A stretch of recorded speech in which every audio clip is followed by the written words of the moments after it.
যুক্তরাষ্ট্রের ভার্জিনিয়া অঙ্গরাজ্যে প্রবাসী বাংলাদেশিদের জন্য গর্বের এক নতুন মাইল ফলক স্থাপিত হয়েছে। বাংলাদেশি মালিকানাধীন একমাত্র বিশ্ববিদ্যালয় Washington university of science and technology তাদের দ্বিতীয় ও স্থায়ী ক্যাম্পাস উদ্বোধন করেছে।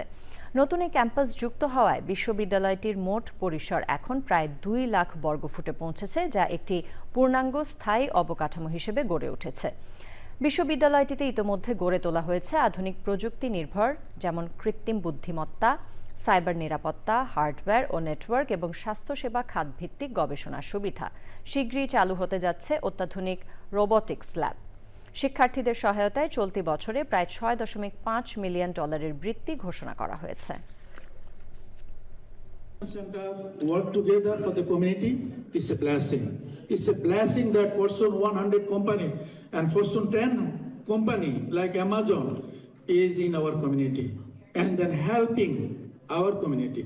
He says that it's free. Basically, it's not free.